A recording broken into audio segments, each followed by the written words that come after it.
se ríe en la cara de sus aliados europeos y los manda al infierno con sus críticas. El inquilino de la Casa Blanca redobla la apuesta a la subyugación de Europa porque sabe que los gobiernos europeos están en sus bolsillos. En un acto frente a miles de trabajadores, el actual presidente estadounidense quiso plantar bandera nacionalista y sepultó a sus aliados europeos en su guerra comercial.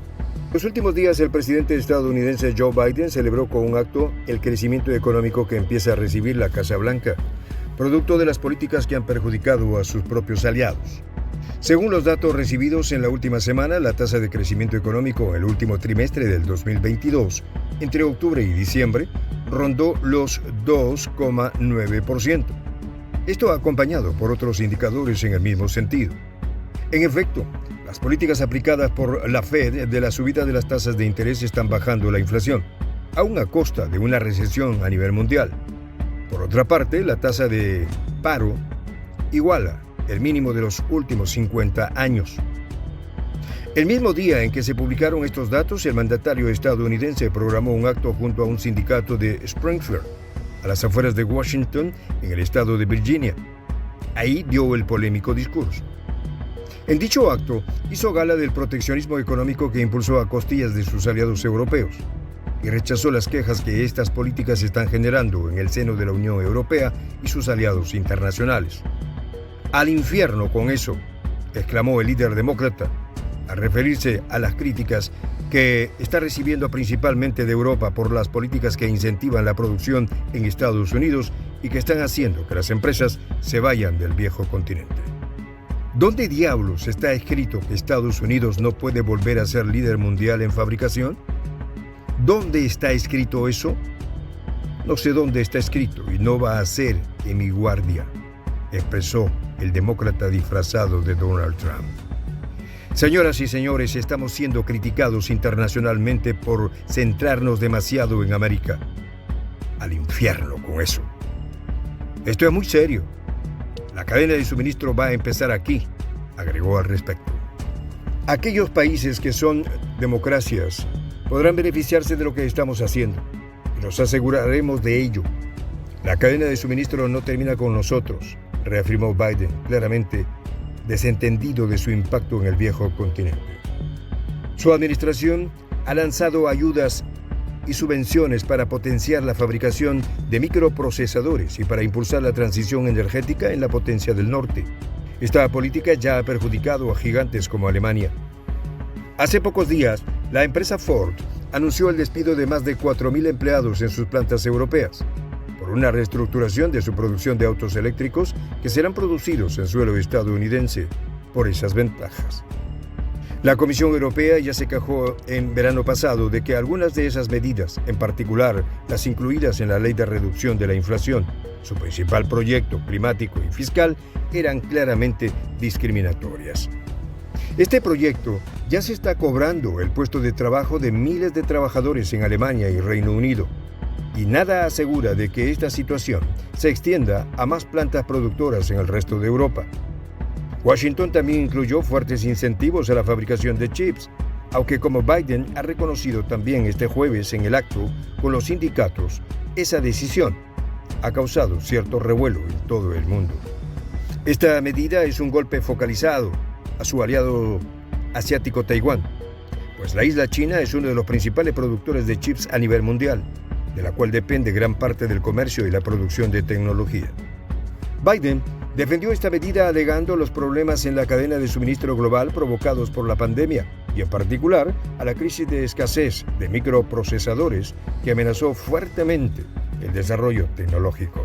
No podemos estar nunca en una posición en la que los fabricantes de automóviles estadounidenses no puedan hacer coches porque no hacemos chips en Estados Unidos, dijo Biden al respecto. Este anuncio público del mandatario estadounidense solo deja constancia de algo que toda la comunidad internacional ya sabía, salvo la dirigencia política de la Unión Europea. Washington sacrificó a Europa para salvar su economía. Las sanciones a Rusia que la propia Casa Blanca obligó a imponer a sus aliados europeos ahora son una soga al cuello que Bruselas deberá sacarse de inmediato si no quiere entrar en una crisis más fuerte de lo que ya se pronostica. Ante esta situación, se especula que la Unión Europea ya se encuentra evaluando alternativas para dar una respuesta a esta política agresiva de la Casa Blanca. Sin embargo, vale preguntarse si hay algo que Europa pueda hacer realmente. La Unión Europea responderá de una forma adecuada y bien calibrada, expresó Ursula von der Leyen en diciembre del año pasado, cuando ya se veía venir el impacto de las políticas anunciadas por el gobierno de Joe Biden. Debemos adoptar una mirada nueva sobre cómo apoyar toda la cadena de valor, descender a la producción en masa de las soluciones de tecnología verde estratégica y productos finales limpios, incluso a través de la inversión pública, admitió von der Leyen. Still some here are calling to discriminate them. They bully them and they accuse everyone that talks to them or engages of corruption. Pasado 21 de noviembre, Estrasburgo, Eva Kaili, vicepresidenta del Parlamento Europeo, hace unas declaraciones en sede parlamentaria que en su momento generaron titulares de prensa y dejaron perplejos a muchos de sus colegas en el Pleno. La política socialdemócrata griega defendió a Qatar como un líder en materia de derechos laborales a las puertas de la Copa del Mundo de Fútbol organizada por el Emirato. Pocas semanas después de esa intervención, el 9 de diciembre, Kaili fue detenida a solo 2 días de la final mundialista de Qatar. La ya ex vicepresidenta del Europarlamento fue una de las 5 personas arrestadas en una operación por corrupción, lavado de dinero y organización criminal. La policía belga encontró en la redada 1,5 millones de euros en metálico y las pistas apuntan a que los sobornos podrían venir de Qatar y de Marruecos. El escándalo por corrupción es el de mayor magnitud en la historia de la Unión Europea y amenaza con dañar aún más la imagen y la credibilidad de las instituciones comunitarias.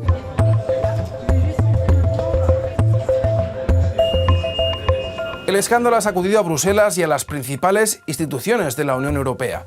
Un viernes por la tarde de diciembre, a las puertas de las fiestas navideñas, la capital belga se convirtió en el escenario de una operación que parecía sacada de una serie policíaca.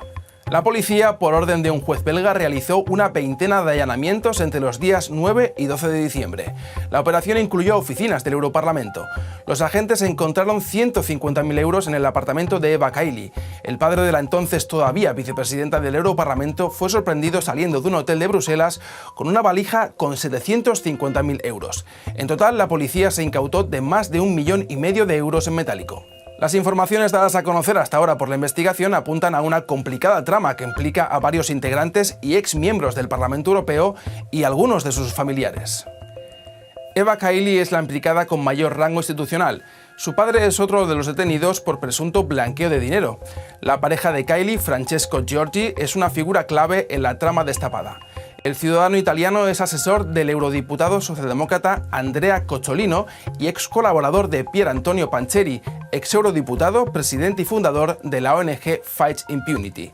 La esposa y la hija de Panzeri también fueron detenidas en Italia por presunta participación en asociación criminal. El líder sindical italiano Luca Visentini reconoció haber recibido 50.000 euros en efectivo de Fight Impunity. La vivienda del eurodiputado socialista belga Marc Tarabella también fue registrada, aunque de momento no está imputado. Sí lo está el italiano Niccolò Figa Talamanca, secretario general de la ONG Noe Paz y Justicia, que comparte sede en Bruselas con la organización dirigida por Panzeri. Medios han bautizado el caso con 2 nombres, Qatargate y Morocco-gate, en referencia a los 2 países de los que presuntamente procede el dinero incautado. El dinero en metálico iba destinado supuestamente a comprar voluntades políticas dentro de la Unión Europea a la hora de votar sobre la violación de derechos humanos en esos países o sobre la eliminación de visados para sus ciudadanos. I think that the worry here is that there seems to be 2 elements. A, that cash was allegedly paid from at least one foreign country that's widely reported to be Qatar, but also reports now that Morocco might be involved. 2 individuals, to individual MEPs. But what's also worrying are the links between some NGOs, non-governmental organizations. Unity. This is the NGO that was founded by the former MEP Panzeri. And now what we're finding out is that this NGO had all these links with the European Parliament and actually some very high-profile people in Brussels, like the former Greek commissioner in the last commission, Federica Mogherini, the former EU High Representative. These people have now all stepped back. They said they don't know anything about it, but it is also shedding a light on the fact that these NGOs, these organisations that are not really vetted, have access at the very highest levels and have authority to members of different institutions in the EU.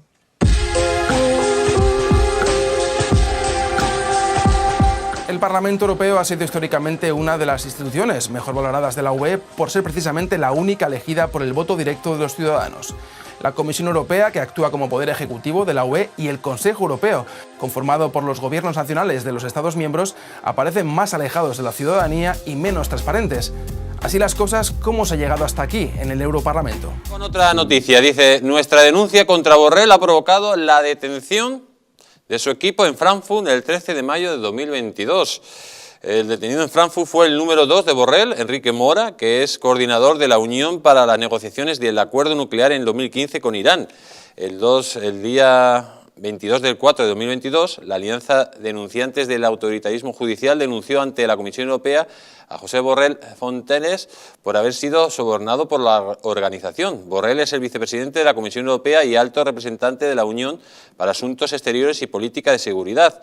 La organización es un grupo financiero estadounidense que tiene el propósito de crear un nuevo orden mundial a largo plazo y que ha sobornado a 36 altos cargos españoles, a quienes pagan 4 millones de dólares mensuales, como han informado.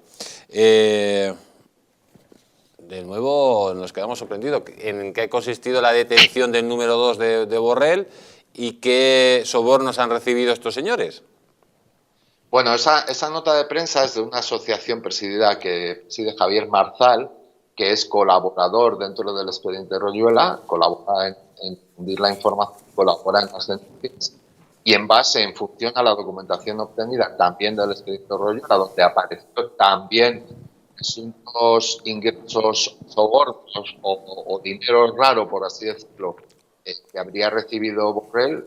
Pues digamos que no son sobornos, digamos que es grandes sumas de dinero difícilmente justificables, para que nos entiendan, ¿vale? Para hablar bien, porque claro, no sabemos si es soborno. Efectivamente, pues digamos que es eso. Rectifico y digamos que es eso. Entonces, lo que hace Javier Marzal, en este caso la asociación presidida por Javier Marzal, es elevar las denuncias tanto a instancias nacionales como a instancias europeas en este caso. Y lo cierto es que se detuvo, porque después estuvimos buscando información en prensa, porque yo reconozco que ni siquiera me había enterado, y esa persona sí que estuvo retenida O sea que al número 2 de Borrell la han detenido y aquí no nos hemos enterado nadie. Nadie, y fue inmediatamente puesto en libertad, pero efectivamente estuvo retenida en el aeropuerto de Frankfurt y por las noticias que yo tengo, le fue intervenido su teléfono móvil. Entonces, bueno, por eso Javier Marzal, con razón, ante la inexistencia de otro tipo de denuncias que no sea la suya, dice en su nota de prensa que han conseguido que esa persona haya sido retenida. Entonces, veremos a ver las consecuencias, porque si cualquier persona que nos esté viendo ahora hace una búsqueda en Google, se dará cuenta que al poner el nombre de la persona detenida solo aparece información de medios extranjeros. Entonces, aquí en España nadie ha publicado eso. Ustedes saben quién se va de Ucrania, quién se va de Bakhmut, con las tablas en las cabezas y con mucha pérdida. Llegaron allí tipo Hollywood. Bueno, el grupo Mossad, el grupo Mossad que mandó Washington a tratar de detener a la Federación. Hoy ha anunciado su retirada de Bakhmut, que están cercados prácticamente, y de Ucrania como tal. Se van. Andrew Milburn, que es el fundador de este PMC, Mossad, se retira de Bakhmut y deja al títere comediante. Y además no se sabe los detalles, pero aparentemente la orden vino desde Washington. No quieren que se cruce con los Wagner. Los Wagner están arrollando a quien sea. Y desde el Pentágono quieren mantener esa distancia. Más de 500 mercenarios.